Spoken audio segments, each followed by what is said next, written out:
Thank you, Mr. President. I want to add my voice to thank Senator Harkin for bringing forward this resolution today. I want to thank my colleague, Senator Brooks, who I had the privilege to serve alongside on the Veterans Committee for a couple years there. Senator Brooks was always a gentleman. He always ensured that there was not even bipartisanship, it was nonpartisanship. It was really about veterans issues. It was a great committee to be a part of, and I want to thank him for his leadership on that. But that's not an accident. It's because he did wear the uniform. And he served in a time when wearing the uniform was a partisan issue. And that's really what we're talking about here today, because that's unique. And it should never be, but yet it became that way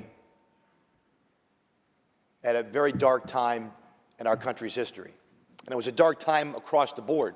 There were many things that we can look back on in that period, and we could probably agree that that was not the height of American history. But I want to thank Senator Brooks for his service, both then and now. And I want to thank him for his words. I want to thank our Vietnam veterans that are up there today, because you represent so many other Vietnam veterans who could not be here today. You represent so many other Vietnam veterans who actually never came back home, as well as the ones who came back home. Because every veteran believes in their bones that the real heroes were the ones who never made it back. The ones whose names are inscribed on that black wall in Washington, D.C. But it's sort of fitting maybe that we're here today, just a few days after we had West Point Day, where we had cadets from West Point who were here. And I know all of you, I'm sure, were struck by the age of those cadets and how young they looked. And maybe it was a reminder how older we were getting too, but that's a different story. But you all know how young they were, and to think that maybe a year from today, maybe a few months from today, those young men and women could be in combat. And that was the age of these men and our Vietnam veterans. I know we always think of, I always think of World War II veterans or Vietnam veterans, and you think of them as veterans, right? You think of them as older people. But I can promise you, when they were getting dropped into hot LZs in Vietnam, when they were engaging with the Viet Cong or the North Vietnamese Army, they were every bit the kids that we saw in this chamber last week. And we tend to think of the Vietnam War, and this is unfortunate in my view, but we tend to think of the Vietnam War as a war that we lost.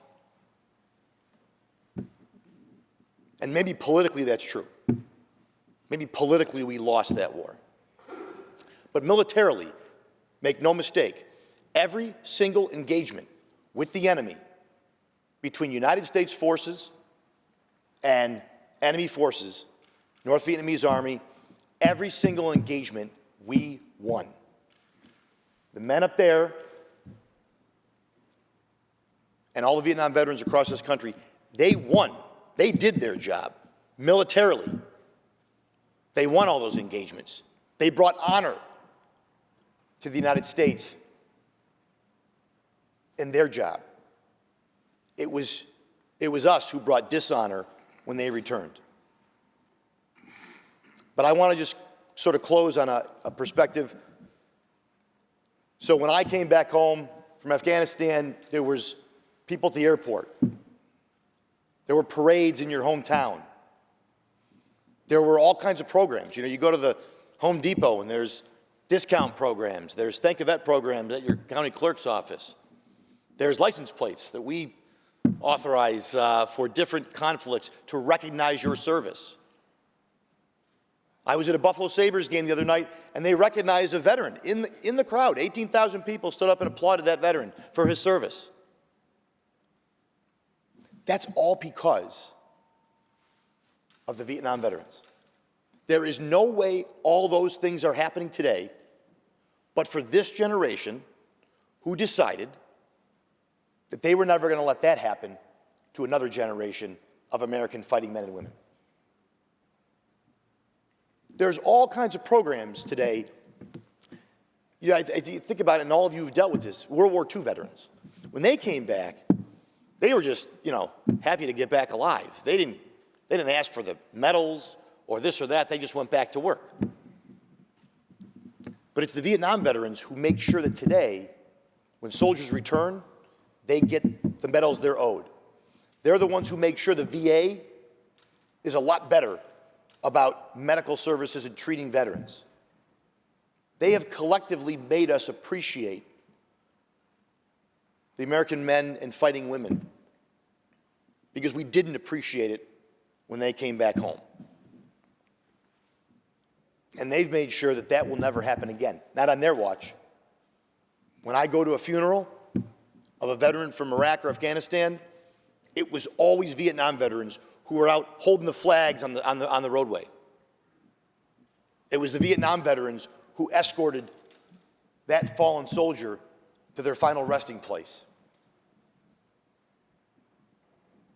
See, they have made a decision, a conscious decision, that this nation was better than what we gave them when they came back. And I think it's awesome that we are here today, that you get to be here today, to see. It took a lot of time, but we can make, as a country, as a state, as a community, we can make the decision that, you know what, we were wrong then. And I know people who were there at that time who didn't serve, who protested, who were part of the dishonor and disrespect shown, and they will tell me today, you know what, that was wrong. That was wrong. And I think that speaks also to who we are as a country, that we can overcome those dark moments, that we can reconcile that and apologize, and we can make good that which we screwed up.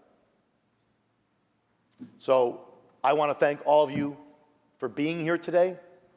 I want to thank you for never forgetting that even after you took that uniform off, you never forgot your oath to this country. You never forgot your oath to the men and women, your brothers and sisters in arms, whether they never came home or they did come home.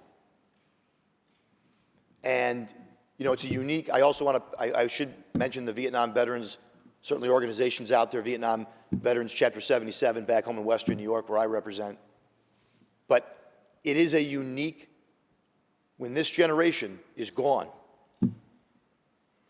it's going to be up to us to remind future generations that that happened and that it can't happen again.